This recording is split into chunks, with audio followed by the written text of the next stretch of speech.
Oh, jeez. Wow, that sounded crispy too. Ooh. Just popping right off. Please tell me that's just scotch in a can. No, it's Kronenberg Blanc. There's also scotch, but like... No, those Kronenbergs are good. Is scotch and Kronenberg a thing? No, I just... If I'm feeling like mixing it up, I'll have a small glass of scotch and a tall can of beer. And I'll just kind of... I got the idea from a shitty little bar I went to a while back that was like one of their drink specials was just a shot of Jameson's and a can of PBR. Oh, damn. Yeah. That's serious. Yeah. What bar? Hail Marys on fucking Broadway. Interesting. Broadway and Fraser.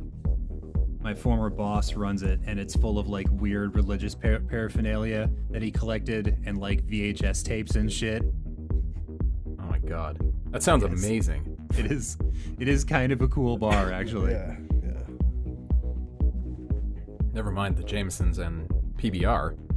What a combination. Yeah. Do they lend you a nail bat after that, or? No, but I mean, there's generally some reasonably spicy patrons there on a semi-regular basis. Lots of like weird old punks who got nothing better to do, which is basically what my former boss is. Hi, what's up, everybody? Welcome to Press X to Podcast. It's the podcast from your friends at COG Connected. As always, my name's Paul, I'm the host, and alongside me today, I have Rhett. Hello, everybody, and first and foremost, I would like to apologize for my audio last time.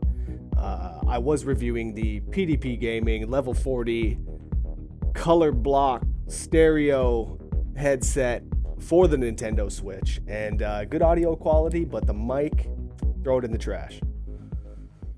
Yeah, it was hot trash. Horrible. The hottest. Horrible. Yeah. With the crispiest audio around, we've also got James. Hello, everybody. How you doing? Doing great. Doing just great. Now, this might be an interesting section. What kind of microphone are you guys using? Well, right now, man, I'm using some cheap headset that I got off of Amazon. It was like a $40 headset. I got it to stream a couple years ago, but it's actually decent. Mic quality, sound quality, not too bad. I think it was one of those like Amazon Choice type deals, you know? Wow, that's not bad at all. Yeah. It sounds pretty good. I really don't know what the brand is, though. Amazon's best. Yeah. Nice. And you, James? I'm using a blue Yeti, the slightly taller black one. Mm-hmm. It does the trick. It brings it home. You just need a little makeshift booth with some foam padding to absorb some of the like outside noise, and it sounds fucking decent. Well, when you're in your mansion that was paid for by partly by EA, partly by Bethesda, Wow. You do need to be contained a little bit to prevent the echo. Right. Makes sense. Really, anything larger than a medium-sized broom closet needs this sort of precaution. It's true. It's very true. I am 100% kidding about James's living situation being funded by anyone other than himself, of course. Somebody's not going to believe that, though. Yeah. If EA wants to start paying us for what we do, by all means, I will send you. I'll start a Venmo account so you can start sending me money. What do you say, guys? All day. Oh yeah, all day. All day. Good choice with Venmo. Myself, I use an MXL 770 plugged into a USB interface. That sounds classy. I don't even know the brands. That's how I know how good it is. Like, I really got to step my game up, eh? I mean, I got one for all the videos I make, so for me it felt like a useful investment. Yeah, that makes I sense. just got really picky and I got really sick of hearing my voice come back sounding like crap whenever I was doing voiceovers. So I was like, no, I'm gonna put the money down. There's really nothing worse than recording a like 2,000 word voiceover all the way through with multiple takes for every line, and then listening back and it sounding like dog shit. Yeah. So yeah, avoid that at all costs. But video games? Games. Are video games happening? Video games are happening, Paul. You guessed correctly. Much more so than last time. I've been sick for the past week, so I've just been laying around playing shit. We got a lot to talk about tonight. Well, we could talk about that, but first and foremost, 100%, the number one thing we need to talk about, James, we need to talk about Ori and the Will of the Wisps. Oh, Because you went and saw it. I sure fucking did. So by the time this podcast comes out, the preview will be out, so I can say all of this. Basically, I'd never played the first one, so I went in completely cold, and the characters and the world won me over in about 4 to 10 minutes, maybe. Mm-hmm. I was like, I think one of the reasons I was putting off playing the first one because I was like, oh, I heard it was both difficult and emotionally impacting. I was like, I can't have that in my life right now. You know, I can't handle that strain in my heart. And It's sure accurate, enough, with like the first scene, I was like, oh God, it's just so touching and beautiful. Look at this little fucking makeshift foster type family, and they're all like getting along and loving each other and helping each other out. I was like, oh God. And also it just looks really, really good. And they here's the thing. Here's the big thing. Here's the big winning ticket change that I love. I don't know how everybody else is going to feel about this. In the first Ori game, your saving system was partially based on a limited resource you had to gather. Yeah. Which can suck a fuck as far as I'm concerned. And they absolutely did away with that in the second game, and I feel pretty good about it. Nice. I No mean, typewriter ribbons. To be fair, there wasn't abundance of those items, though. Yeah, but it's just like one less thing Sure, you have to think 100%. about. Yeah. So it's just like every couple of screens, every whatever, like it's just so nice to like, because a lot of the time when you're dying, it's because you're exploring the environment and figuring out what will or will not kill you. Right. And like what, like mastering the physics and whatnot, being like, all right, well, if I do this move and like shoot downwards with my little light sword or blade or whatever, and then I bounce up, but I missed that like second attack and now I'm like impaled on some spikes. It's just nice to be able to come right back and do that whole thing again and not have to worry about it. Yeah. Also, the game is real big. I know this because they told me I finished the demo. When I did finish the demo on normal mode, which I feel pretty good about, at the time, record time. Like I was the fastest person to finish the demo. My time that was so fast in finishing, 2 hours and 45 minutes. Ooh, okay. Wow. Okay. Apparently you can take the old Ori 1 map and sort of like lay it over top of the Ori 2 map, and it's like, I don't know, like a fucking fraction of the size. A fraction of the size. This game is so much bigger. That sounds good. That sounds real good. Yeah.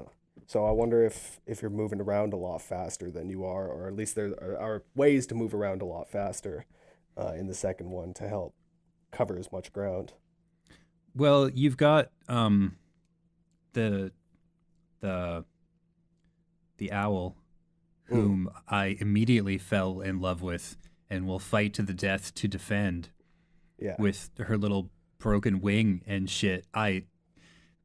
She does like the glide where you can kind of like ride currents and stuff like that. Man,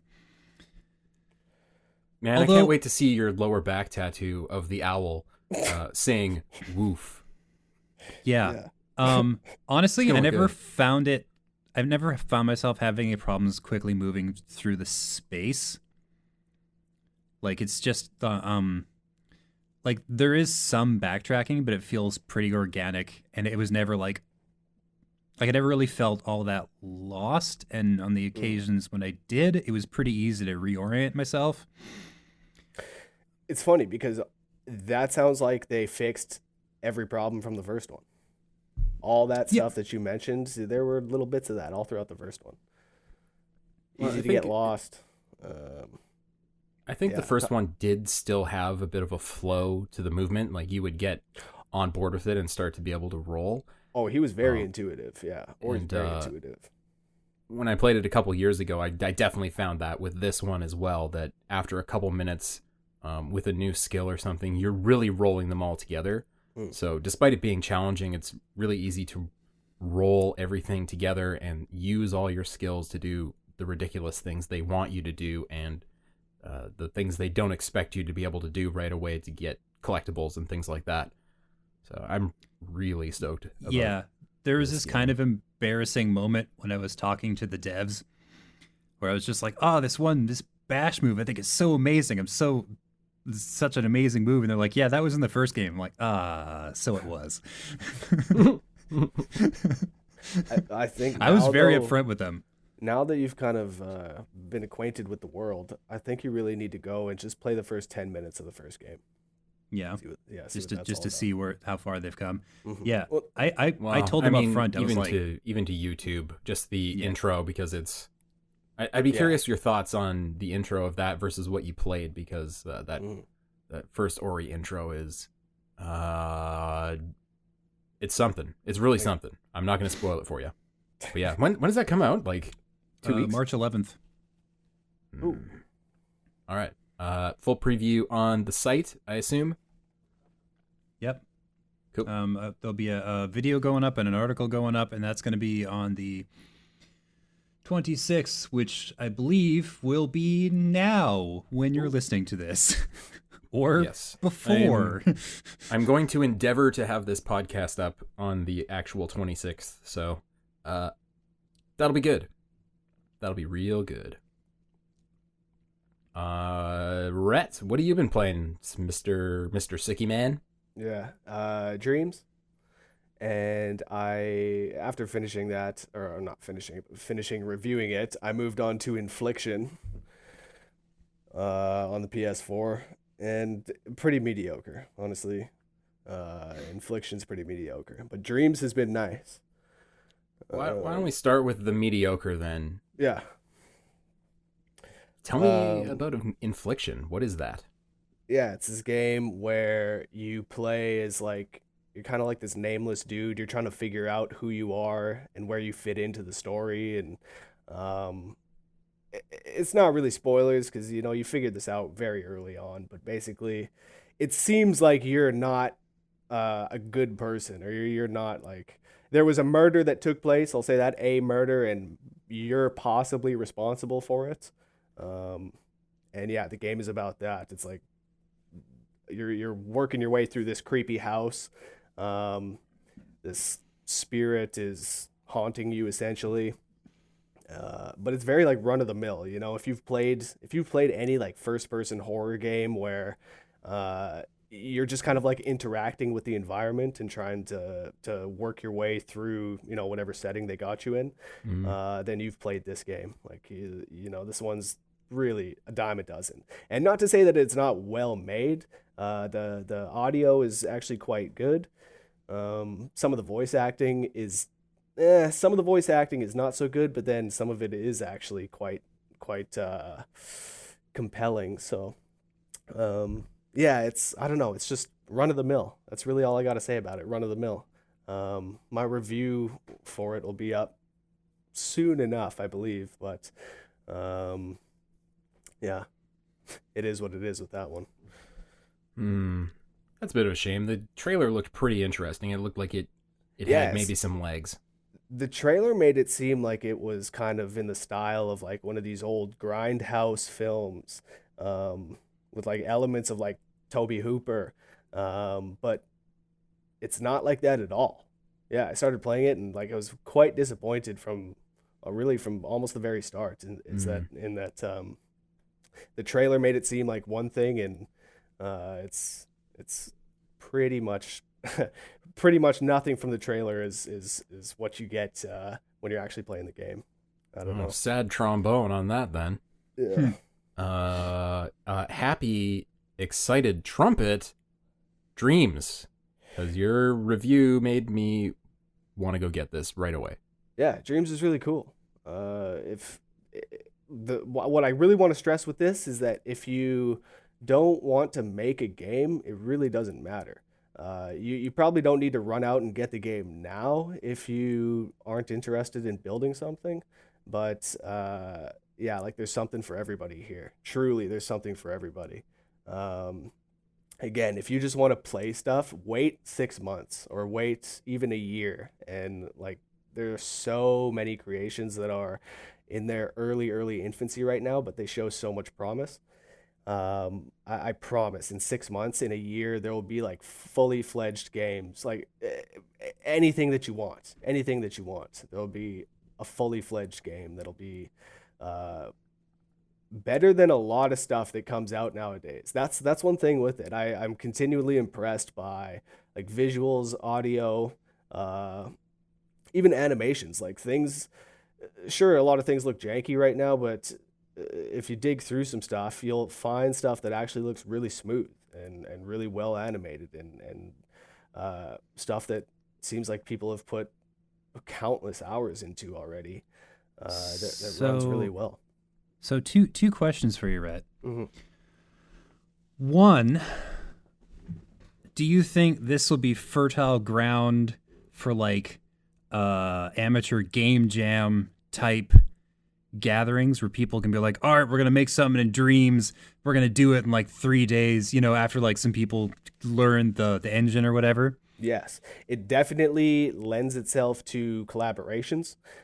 People can join up and they can edit things. And I was actually just talking about this with some friends the other night. This seems like something that like Patreon, like a group of people get on Patreon and say, hey, we can build like literally Metal Gear Solid 6. But we've got a team of 50 guys and we want to fund this. We want to spend our time doing this. Like I really think that there's a lot of potential here to do that. And then of course it's instant gratification as well. You're building it and your fan base can follow along and play it as you're building it. I think one of the coolest features is that you can go back and play like every single update that's ever been released. So you can see how the game was created over however long it was made. Yeah, it definitely lends itself to that, to collaborating. And okay. Yeah. Okay. So second question, are you going to contribute anything to this library of games? I have been building a little something. There's so much to play, we always are on a Rolodex of games, it seems, and I've always got to move on to something new, but I have been building something. I've got an idea. I've kind of been building this like card-based RPG similar to like those early Game Boy Advance Yu-Gi-Oh games. I like that style. I like that, like the first generation of that game it was so strong because it was so simple, yeah, the formula was just, it was simple enough for anybody to get into, but difficult enough to spend time on. And that, building your deck was I don't know, like a fun part of the game, which is obviously essential to any like card building game, or deck building game, but I don't know. So yeah, I've been building that or trying to at least get something going that's akin to that style of game. But right. We'll see, man. We'll see. Like, Okay. it's a process.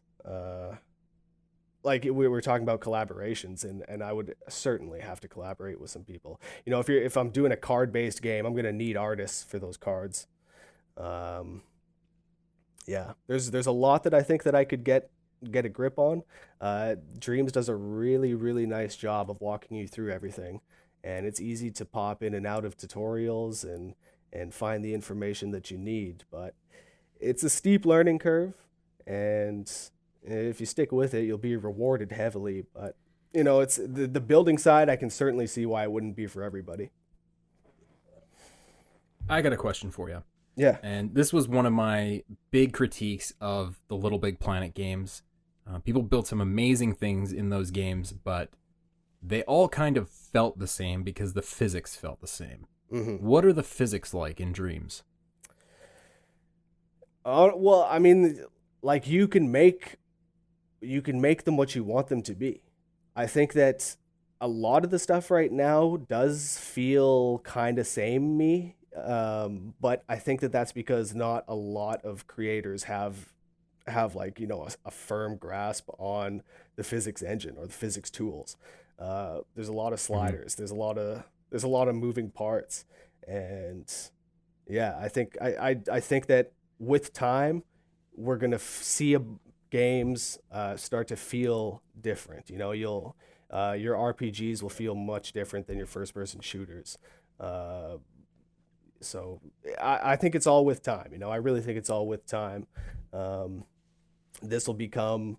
I said it in my review that it's something that I really think if you have a PS4, you should play. You should experience this because it's like a one of a kind thing, and there's something for everybody. Just to give people a taste of some of the things I have seen, not having bought the game yet, but somebody recreated Fallout 4, like Unreal. the conversation interface, the combat, all that shit, the main titles, the menus, everything. Somebody made one of those Naruto games. I saw in your review video, Rhett, like a Metal Gear Solid ripoff. Yeah. Like you can build literally anything in this. It's amazing. Like every single time I turn it on, I'm saying to myself, I can't believe somebody did this. I can't believe somebody put this together. I see so much potential here. That's amazing. Man, yeah, it's very cool. Kind of wonder if that's why there wasn't a huge marketing push for this game right off the bat, because they want the true creators, the people who are super interested in this, to build a bunch of stuff so that they can push a little later, you know, into the summer or something to say, hey, look at what people have created in just a few months. Pick this thing up. It's going to blow your mind out. I think they could probably do some pretty amazing seasonal accolades and highlights trailers. They could probably, if they had their heads in the right place, they could probably have like a fucking YouTube series or whatever, some like check-in or some show, even like a side-by-side, like The Talking Dead, where they're like, and here's some of the amazing shit people have made in Dreams. Okay, you know? Like here's the amazing thing about Dreams is that show that you just described, they can create in Dreams and broadcast it live. Like I've seen guys doing live comedy performances. It's unbelievable. My God, I got to pick this up like right now. Yeah. I hope that cool. like the Steam picks up for this game and that people stick with it. I think it will, and that's truly something special. You don't see this ever. Absolutely. I think it will pick up. Again, I keep saying it. I'm a broken record, but just wait 6 months, wait a year, wait until a lot of these creations are fleshed out and playable, and the word will get out about this. And also, there's the VR update coming out for it, which that's going to be crazy. I've been thinking about playing that PT in VR ever since it came out back in 2015 was it? I was like, man, this would be crazy if we play it in VR. And I think what's going to happen is even if the team behind Dreams completely fucks the dog and can't like make the marketing happen, somebody, some kid, some genius will create something so memeable, so viral, so powerful in this fucking engine. People will like, oh, that's a Dreams game. Like, you know how like fucking Dota was basically just like a Warcraft 3 mod. Mm-hmm. It's like somebody's gonna make a whole ass game in Dreams. It's gonna be so good. People are gonna be like, they're gonna start playing it. Yeah, absolutely. I believe it 100%. And you know that I don't know if they'll have a PS5, like remastered version necessarily, or if it's just gonna work better on the PS5 as most games are supposed to. But yeah, like you expect to see this game long supported into the future, well after the PS5's release, and it's gonna be something. It's gonna be something over the years. It's like I said, like if a team gets together and they want to make something like a Metal Gear Solid 6, like a I don't know, a Sleeping Dogs 2. What game series do you want to see come back? What game would you love to play right now? Mario Galaxy 3. You could have it. There's actually some really good Mario, like just single levels, test levels really, but some like really good Mario recreations where like the physics are perfect. He's got his backflip. Yeah, like I don't know now as far as like the legality of that goes. Well, If you do even a little bit of work filing the serial numbers off, Nintendo generally can't touch you. Like, there's a game coming out at some point called Oddity, which is essentially Mother 4. Oh, and it's been like all they did was like take that world, take the ideas there, and like the basic combat system and the quirky fucking flavor of it, so to speak, and they created something that's so similar to be inspiring but different enough to be legally distinct. And like anybody who watches the trailers, for example, is like, oh no, this is Mother 4. But like, because it's just different enough from those games, they're gonna be fine. Yeah. So like, you don't have to do a lot of work to like get. I'm personally of the like half held belief that a lot of these guys that get these like big fan projects up in public tend to do so mostly for like, well, for practice and for recognition and for like to carve a toehold into the fucking collective unconsciousness. Mm-hmm. So that when they're like, when they come back in 6 months, people are like, hey guys, I turned that thing that Nintendo C&D'd and I turned it into something that I can sell without getting sued into the dirt. And people are like, oh, okay, cool. And I've seen it happen enough times where they just come back in 2 seasons and be like, yeah, this is what I was working on all along. Huck, huck, huck. And I feel like you could just skip that first step and just be like, here's a thing based on a thing that you love that you will now buy. Absolutely. That's kind of how my life works. Like, here's this thing based on that thing that you once liked, you will buy it, and by God, I do. I do buy it. I mean, I'll tell you what I will not be buying, and that is Mega Man XYZ Zero Turbo Extreme Ultimate. Oh. Okay, so hey guys, here's the 4-on-1. Here's the breakdown. It's good, I guess. Here's the weird thing about the Mega Man Zero games. They all feel very similar. And they're hard in this weird way that like the actual Mega Man games are not. Like, it's hard for me to put my finger on, but there's just something about them that was like, oh wow, I just can't wait to not play these the correct way. Because they give you the ability to cheat in a couple of ways, and the save assist, where it like creates save points that like automatically refresh and make it so you basically have infinite lives.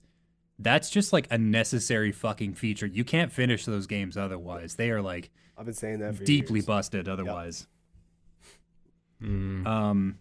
Like, but then if you turn on casual scenario mode, it completely destroys the balance of the games. Because it turns from like a challenging Mega Man type title to like a sort of walking tour of like a video game history museum, where it's just like, and this is what this boss was like, and this was this level was like. Press X to win. Yeah, I found out Mega Man 0, I think it was. I turned on casual scenario mode for that game, and I was like kind of frustrated with how similar it seemed. But then I unlocked this like one really basic power up that turned into like a whole system to make you a broken, hyper powered version of your usual self. Like your character's constantly spitting out ice, lightning, and fire projectiles. You have the ability to double jump. You get 2 to 3 times as much health as you normally do. You take half damage. It's completely busted. So, what's the point? What's the point of something like that? It's not. I guess if you just want to see what the game was like it's literally just like a tour through a history museum. Bizarre. Yeah, bizarre. Yeah, but like if you just turn on save assist, then you can. You just have the opportunity to try again. You're walking through it until you anyways. get sufficiently talented. Yeah. It was actually a boss fight in 01 that I got so frustrated with. I was like, you know what? No, fuck this. I have to capture some footage. So we're gonna turn on Superman mode and just come back and turn this boss into a salty paste and kind of go from there. Because like, it's just like. Because when you don't have that shit turned on, like 3-4 good hits will fucking kill you, and you have like a couple of lives, and you can't quit and go back to the world map because the mission will disappear. Because it's just like, oh, you failed that mission. That's a failed mission. It's done now. I'm like, wow, fuck you guys.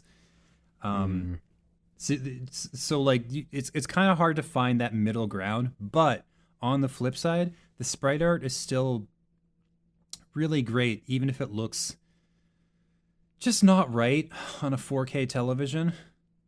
Like I was gonna say, it looks a little like muddy, almost.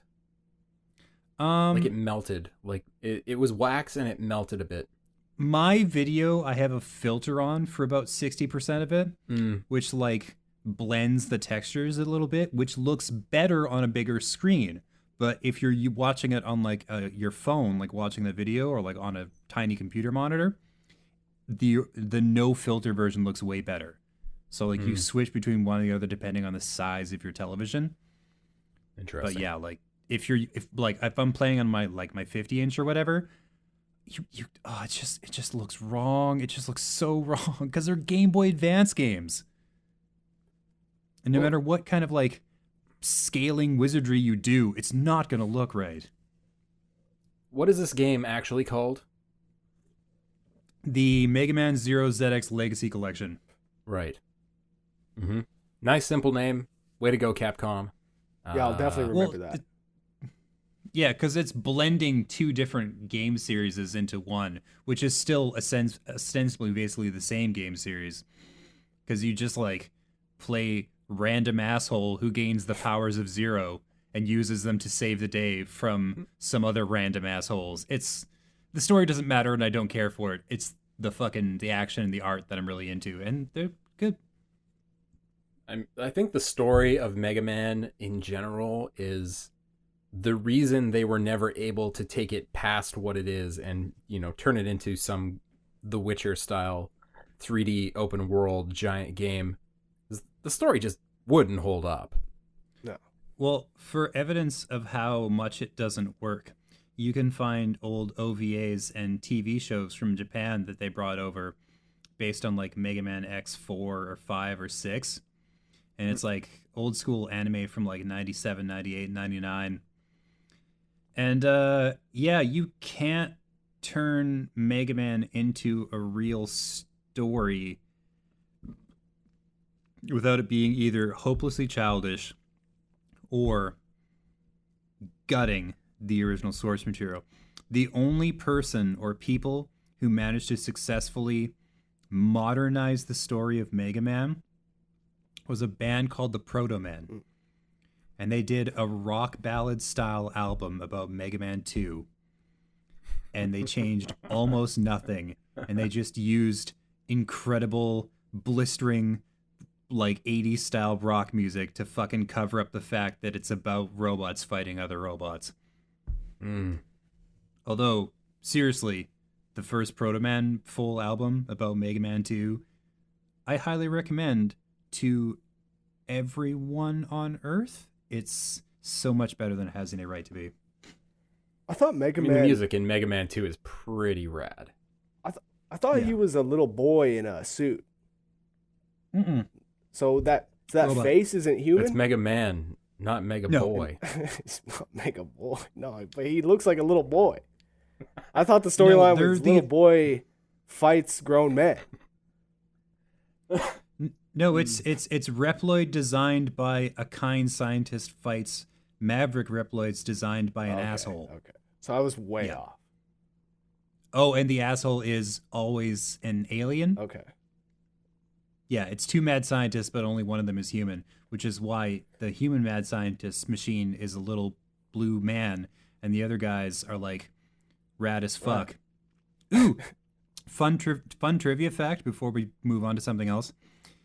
In the Mega Man games, most of the original series villains, after like the second or third game, were chosen and to a lesser extent designed by fans.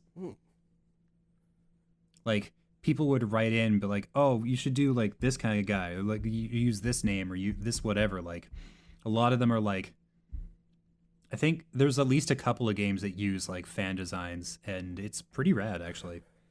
That's cool. Wait a minute. Like, how do we know? How do we know that Mega Man is the good guy? Yeah, Maybe he's the asshole. that's what I always thought. Basically, he's the one that's not trying to institute a new system of fascist government. Well, I mean, that's all a matter of opinion, really. Yeah. Mega Man is Antifa. There, you heard it here first, guys.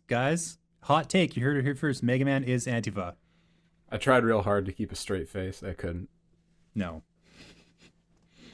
I've played almost nothing because I've been away. I played some Wargroove on the Switch and Dope. was quickly reminded why I put it down, and it's that I feel the AI cheats. The AI does not have the same visibility limitations as the player. Is that tank game? No. It's kind of Fire Emblem. Oh, it's Fire Emblem. It's Advance Wars. Okay. God. Yeah. What There you the go. hell am I thinking? Yeah, it's Advance Wars made by somebody who wants to keep making Advance Wars games. Right. It is very fun. It's a little frustrating at times, though. That's fair. Mm-hmm. Although I do think they put in, if I'm recalling correctly, a kiddie mode or a pleb mode, if you want to put it that way. I haven't tried it. Anyways, this is a good game. You should pick it up. Just be prepared for some devastating punishment at the hands of some giant elm tree. Yeah, I did a demo at E3 and got my shit rocked. Sounds fucked. I don't want to play this. Yeah, that's what Advance Wars games are.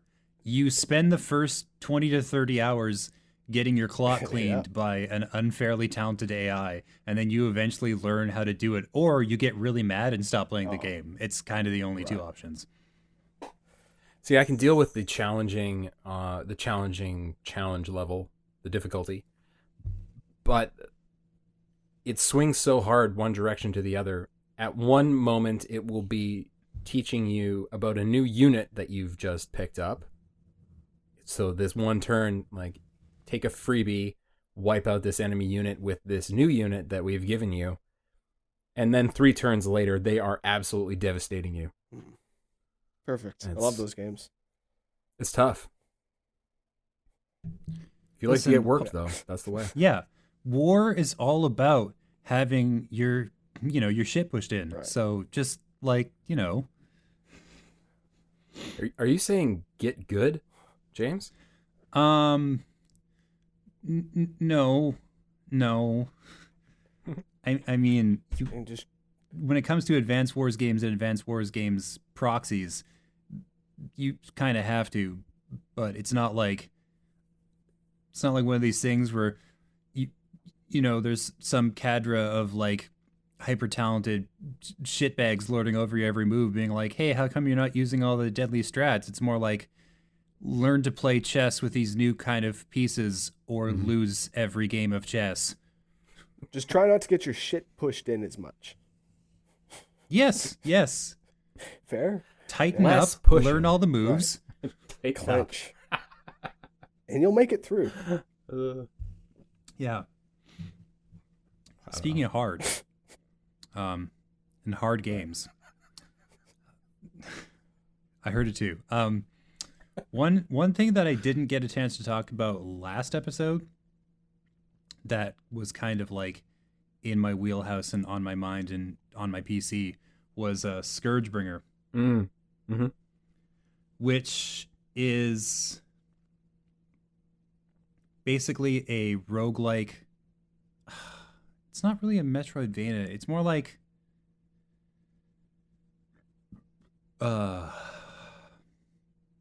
It seems like Just it's a lot of ideas that aren't quite there yet.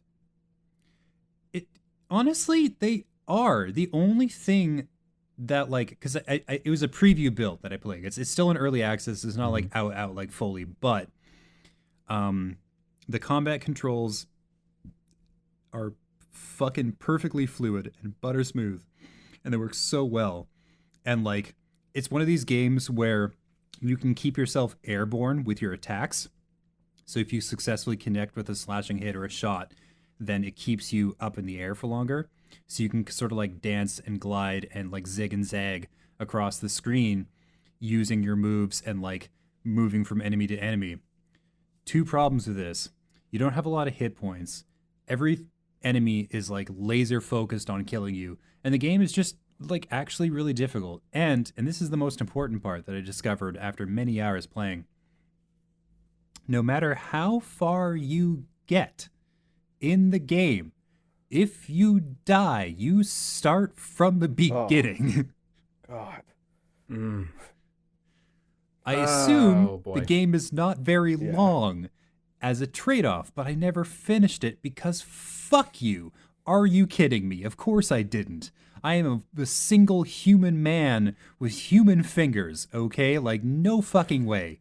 Yeah, it's not 1987. Like, yeah. All I want them to change is to make it so that once you beat a like major stage boss, you don't have to do it again. Yeah. You know? That's just let me have that. Just let me blow past this fucking titanic monstrous asshole and move on to the second stage where I can get murdered and I can do it all again. The trouble is that you can only do upgrades. You can only get the currency for upgrades from mid bosses and stage bosses. Ooh. So they felt the need to keep the stage bosses in. But I'm telling you guys, don't do that. It's so fucking unfair. Because you're like, because like the weapons and the loadout you get changes with every run. So sometimes you're just nothing you can fucking do. And if you do enough runs, the currency becomes useless because you can only upgrade the tree depending on how many fucking stages you finished. So I can only do the bottom 2 or 3 branches until I beat the second boss, which, guys, is not fucking happening. Are you at least becoming slightly more badass with each run? Or oh yeah, what's the like deal your there? organic skills improve and you get some like little bonuses by unlocking the skill tree. Most of the improvements are through your game playing. But you do eventually learn and memorize enemy patterns and like how to interact with them and when to hide and when to like go full frontal assault. But yeah, it's pretty rough. So if you smash your head against it for long enough, do you conceivably become powerful enough that the mid and stage bosses become more trivial? Well, eventually you memorize their movements. Like the first mid boss fucked me up the first like few times, but eventually, pretty quickly, you can do it without taking damage. And presumably you can do the first stage boss without taking damage, but it's real fucking hard. It's just because there's like, it's one of those fights where in order to do damage, it feels like you have to take damage. Like there's a lot of like trading, and you really can't afford that because healing is so scarce and so hard to come by. It's well designed. It feels great. It's so fucking hard. I think that's a tough kind of game to make now, though. Like in the wake of a game like Dead Cells or even Salt and Sanctuary, those games are outstanding as games, but also are meant to be played kind of as a boss rush, where you're supposed to, take out all the bosses and get to the end. And if you're going to make one of those in the wake of that, you do have to change it. So I can see why you would make the choice to, change up the currency like they did, but I don't know. That doesn't sound fun. One thing listeners should keep in mind, and this is very, very important context, is that I've gotten real fucking sick of roguelites. Like, every time one comes up in the queue, like when we get codes for them, I have to think really hard before I decide to pick that thing up, because like that whole bashing your head against a brick wall until you eventually break it down design philosophy behind roguelites is fucking exhausting, and I've lost most of my patience for it. Totally. But for some people, that's like their bread and butter. It's what they want out of games. So I don't begrudge them that. And I need them to all understand that when I shit on a game like Scourgebringer, I'm doing so with that inherent bias in mind, and I understand that other people will pick up and love this game in a way that I just can't anymore. Well, there it is, Scourgebringer. Does that have a release date? Future. Not yet. It's out right now in early access. You can play what they've got, and it is fairly feature complete. I think they might just be doing bug and balance testing and like experimenting with various features, but like it feels very finished. All right. Well, if you're a roguelite fan, consider Scourgebringer. It's coming out on everything too. If you're a illness and virus fan, perhaps don't consider trade shows or conventions, because pretty much all the big companies are backing out of everything. I feel it, man. I feel the illness right now. Don't think it's corona, but who knows? What? But are you down with the sickness? Honestly, no. No, I'm not. It's been 5 days of pure hell. And, I can see why everybody's pulling out of these expos. If they feel half as bad as I do, I'd pull out too. Okay, so here's something that's really bothering me. The event that everybody's pulling out of right now is GDC. And this, to my knowledge, is happening, well, GDC and PAX East. And both of these are held in the States, right? Yeah. And this is most important. One of the companies pulling out is EA. Now, EA and CD Projekt Red, both of those companies are based out of places that are more or less untouched by the coronavirus. And where they go are not places where the coronavirus happens to be.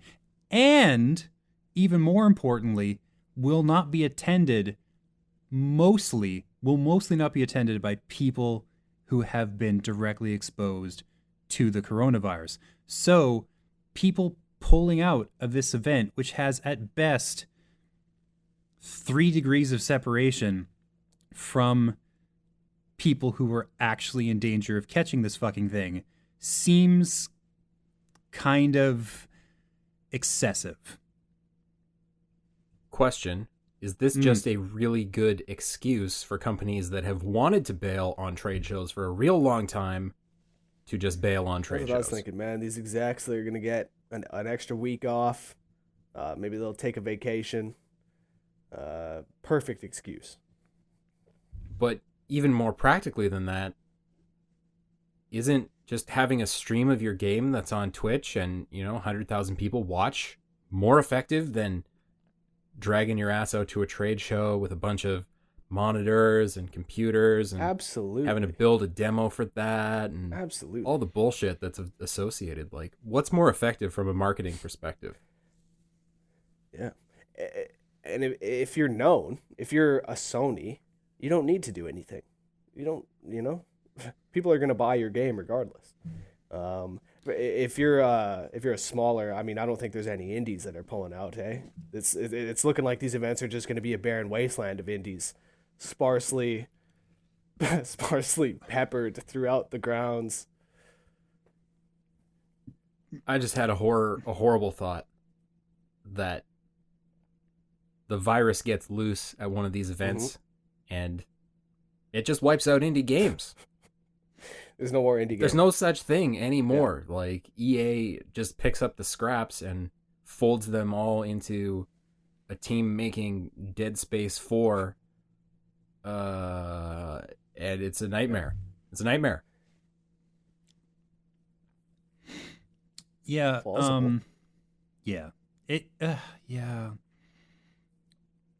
The trouble with that stupid fucking virus is that the major infection point happens to be in a country kind of infamous for message control. So, like... Oh, yeah. We don't know what's actually happening there, and it's not in their best interest to tell us, according to them and their actions. So, like... Do we know that the dead aren't running through the streets? No, we don't know that. I feel pretty sure that we know that. But James, you're right. It could what if this be, is World War Z? Oh God! And strap I hope it's the up. book and not the stupid fucking movie. Oh no, it's the Brad Pitt film. No. Yes. What's wrong with that? It's just a bunch of fucking badly CGI'd set pieces strung together by a plot that Careful isn't what you say really about a plot. Brad Pitt's a legend. But if you've read the book World War Z and then tried to watch the movie, yeah. Point is, if this is gonna be World War Z, it better be the book. I was supposed to be on a plane tomorrow. Except going halfway across the world. Corona claimed another. Rhett, wash your fucking hands. That's all you have to do. Just wash your fucking hands. Bring some hand sanitizer. I did. I had one of those little pocket bottles. Don't let anybody sneeze directly into your open mouth. That's just little things. So that's probably where I went wrong. Yeah. Don't lick any part of the SkyTrain if and when you're on it. Right. I don't care if it's your favorite doorknob or not. Just do not put your mouth on it, okay? Yeah. It's not right. Try not to, boys. So, thanks, man. Do you think that E3 is going to be negatively impacted by COVID-19, or like, is this disease just going to keep fucking us up for all of 2020? Is 2020 coronavirus's big year? I don't see why it wouldn't be. E3, it's only in June, right? We're only 3 months away. Listen, I think this is coronavirus's big year. Yeah. But I think the big danger to E3 is the ESA, as they cannot stop shoving their own feet in their mouths. Honestly, every week they're covering something. They really want the event to be populated by streamers and influencers who have long abandoned the notion of privacy and so don't mind their contact information going out to a small list of 60 or 70,000 publishers and PR teams. Yeah, heads up, people who don't yet know this. The big leak of E3's data wasn't so much a leak as it was just like the wrong person getting access to their huge, very detailed database of everybody's information that they already give to like so many fucking people. And just having that information available on a public URL. No password, no login. If you had that URL, you had the data of every press individual in the, well, not the world, but that went to E3, pretty much. Damn. Really? Yeah. See, yeah. You didn't hear about this? No. What the hell is that? Yeah. See, Rhett, for me, I don't have very much to hide. No. If hackers want to get in there and see what I'm right there with you, dog. What kind of shit I look at or like talk about or whatever. I don't need no covers on my webcam. It's fine. If you want to look in, look in. Yeah, if the FBI wants to watch me doing, hand stuff or whatever, that's great. Get on in there. Maybe like have a little encouragement in the chat. Fucking NSA. Yeah. Could always use more. You got this, buddy. You got this. See? Yeah. Anywho. Where were we going with this? I don't fucking know. Coronavirus is going to be it's going to be its big year. It's going to be the real winner of 2020. Coronavirus. Second, man, it's knocking these places out. Like, it's unbelievable. It's just unbelievable.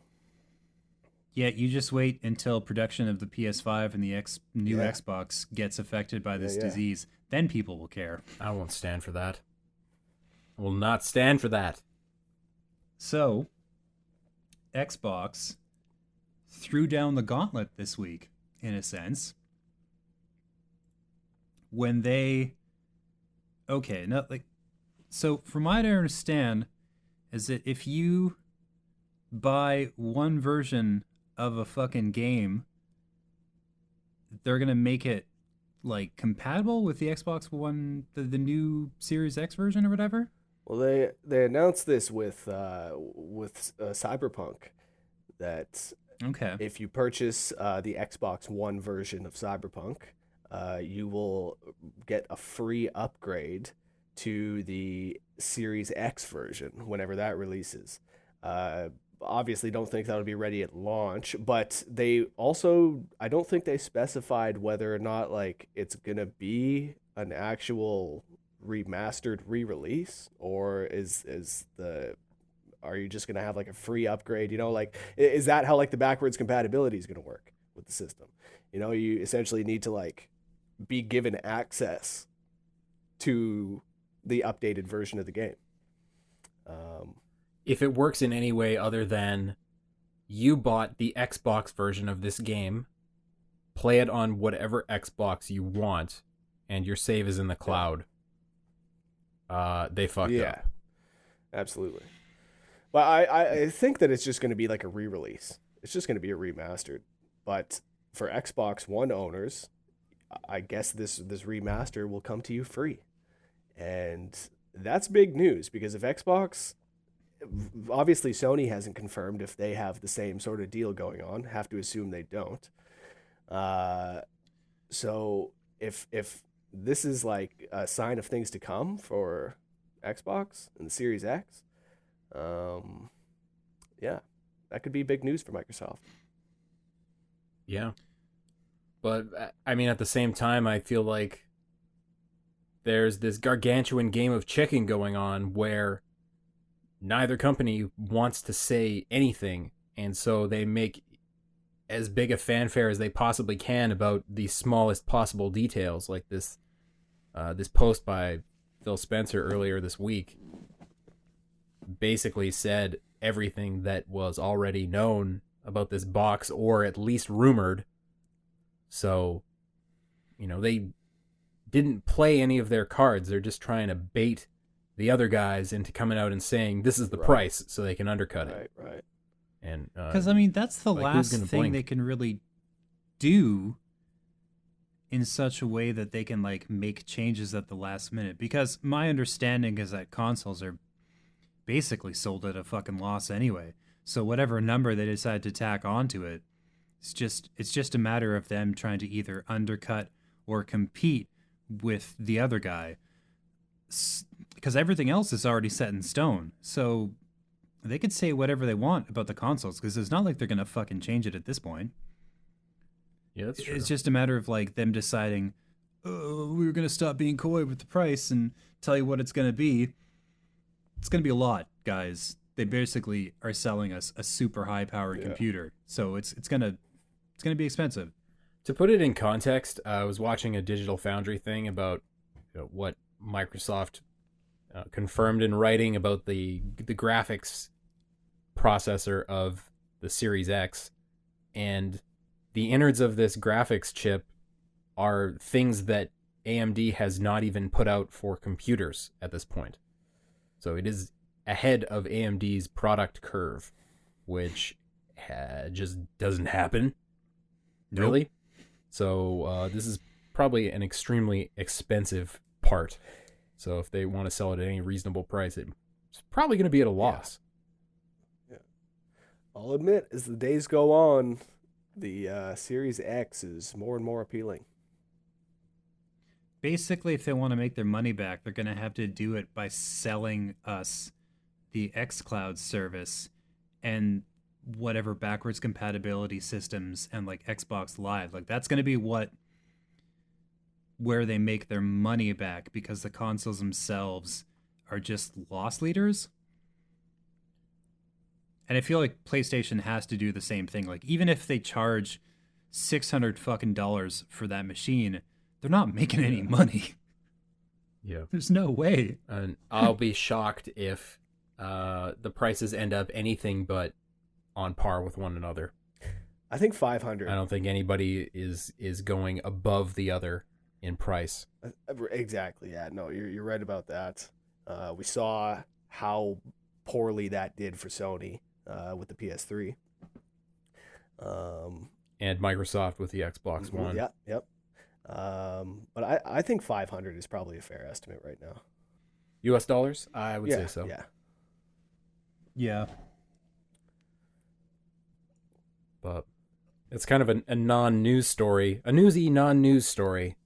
Just need somebody to stand up on a stage and tell us this is the system. Here it is. Here's what it does. Here's how much it costs. Here's when you can buy it. Yeah.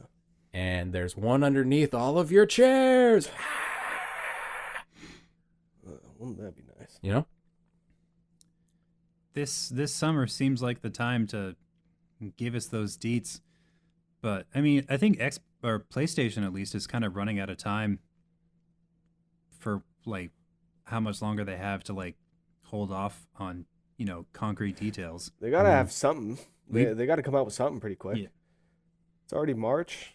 They didn't give us a release date, right? But the holiday season, I mean, it's got to be out by November. Yeah. So my bold prediction is there's a picture of the box before April 1st for Sony. Okay. That's my prediction. Before April 1st? I like on April 1st. I think on April 1st, we're going to get the unveil of the system. Oh, man, and it's going to be stool-shaped just like the Series X. No, it's going to be that horseshoe. Oh, please. Please make it happen. I would buy that. I think it looks pretty nice. No fucking way.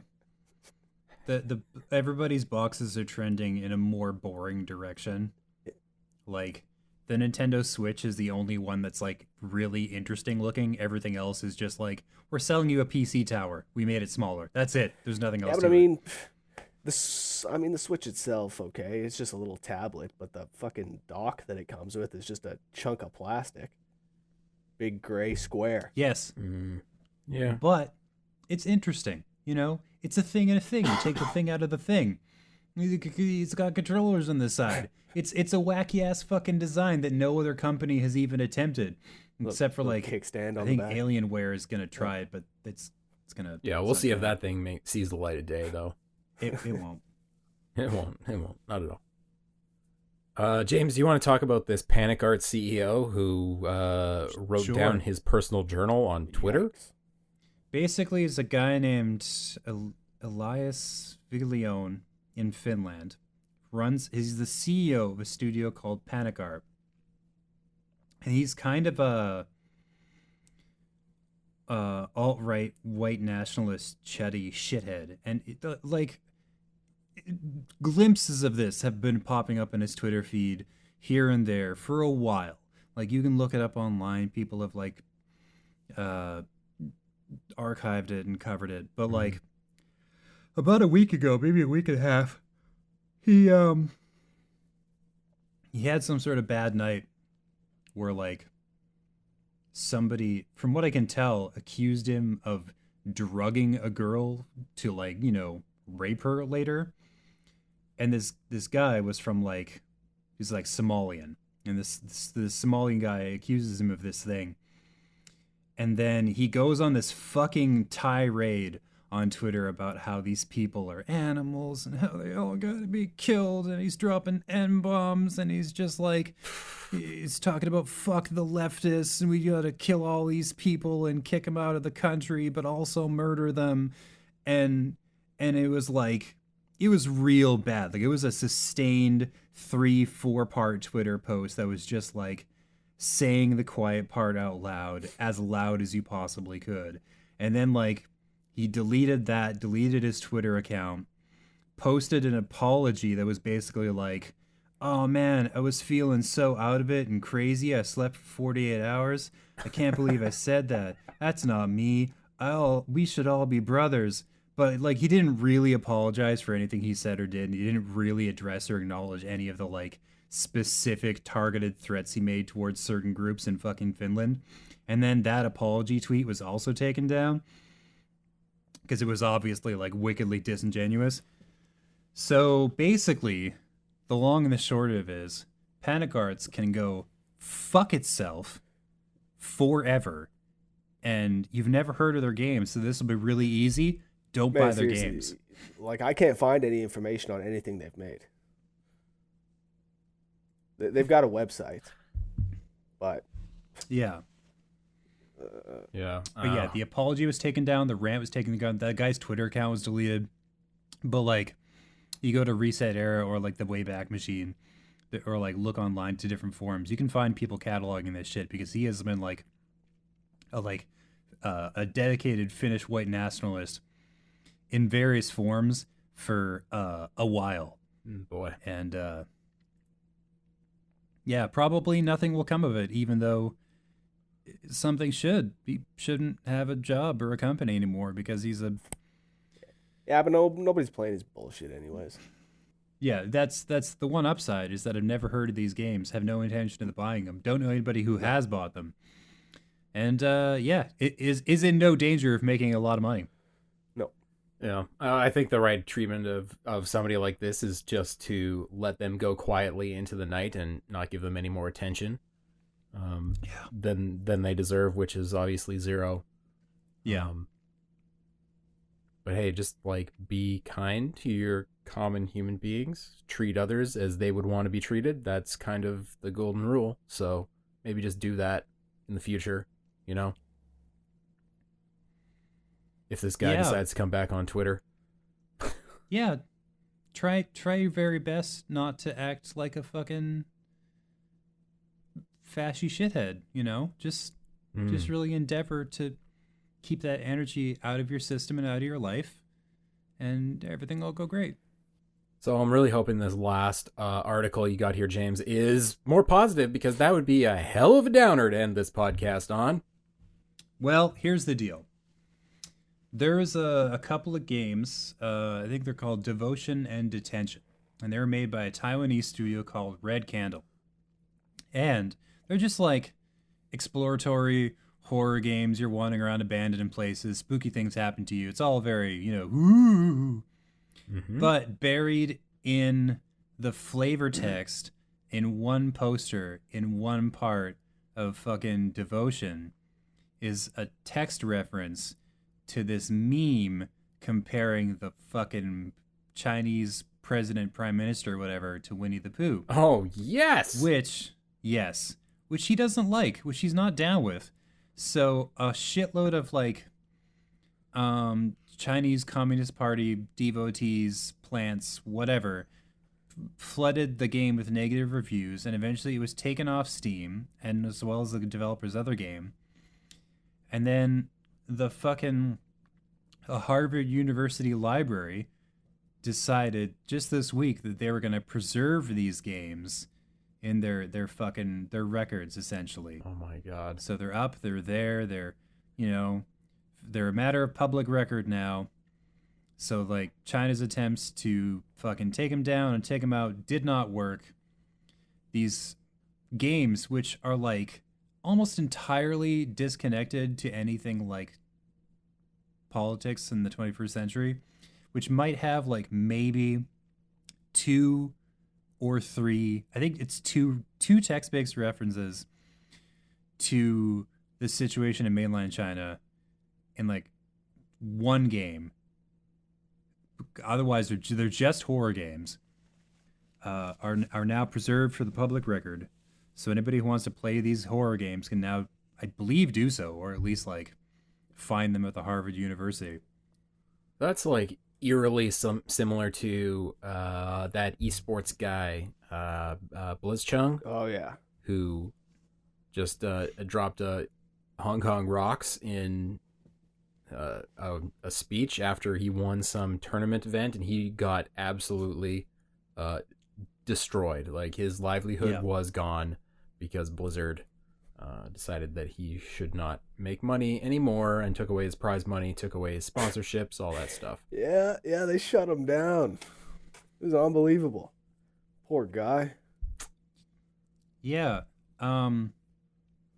It's one of those rare cases where like political interests sort of line up with my current activities, where it's like I kind of want to be like, oh yeah, I'm boycotting Blizzard, but really what I'm doing is not playing their games anymore because I don't enjoy them, and it's just coincidentally they turned out to be shitty. Yeah. Like I've probably said on the podcast before how Diablo 4 looks like Diablo 3, but with like, I don't know, slightly spookier backgrounds. Yeah, like shiny mode turned on. Diablo 4 looks like they got to work on it 2 weeks after the announcement of Diablo Immortals. You know what I'm saying? To try and cover their own asses. And yeah, like James, you're right. What they showed us was essentially Diablo 3. That shit looked I played the no game. Different. They're going to have to do some serious convincing to get me excited about that game. I've never been a hardcore Diablo fan. I know that that fan base, they can get pretty intense about those games, but I don't know. You can't tell me that everybody's like, oh my God, that looked amazing. Well, I mean, Go ahead, James. I don't know anybody who is excited about Diablo 4. I don't. Like, not a single person. No. That's probably why they scooped up Rod Ferguson from the Coalition and probably paid him $1 zillion to leave a pretty sweet gig with Xbox to try and fix Diablo. Yeah. Because he's got a reputation as a fixer. And, like, I mean, hopefully he does that, and Diablo 4 is super awesome, but signs point to maybe not. Maybe not. Well, at least they still have Overwatch. Yeah. And Overwatch 2, which is Overwatch 1 with a character pack.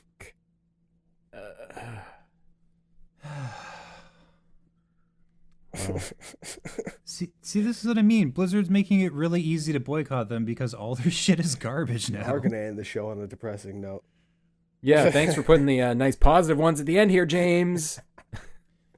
Okay, here we go, real quick, off the dome, positive, uplifting news, a little story beat to make you feel like the world isn't completely fucking garbage.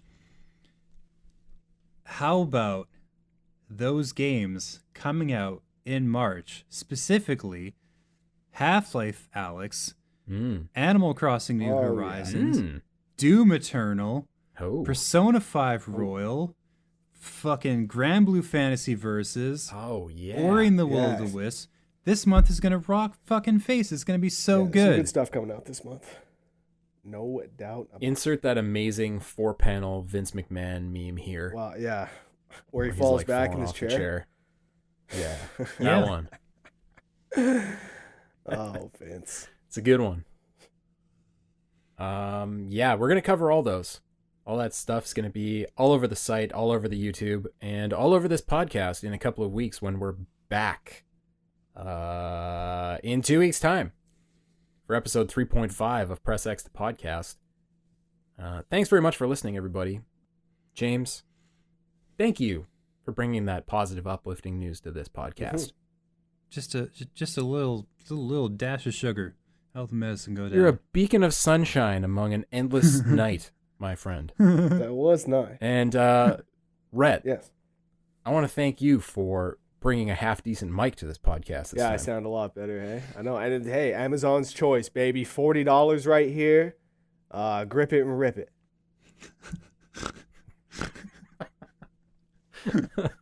Yeah. Yep. And on that note, we're going to get out of here. Thanks, everybody, for listening. Tune in a couple weeks for the next episode of this podcast. In the meantime, head over to cogconnected.com and Cog Connected on YouTube, Twitter, Facebook, Instagram, all those places. And check out your favorite gaming content, reviews, previews, news, everything that you're missing in your life and you wish you had. It's over there. So go do that. And we'll see you next time right here on Press X the Podcast. Take care, everybody. Bye-bye. Peace out.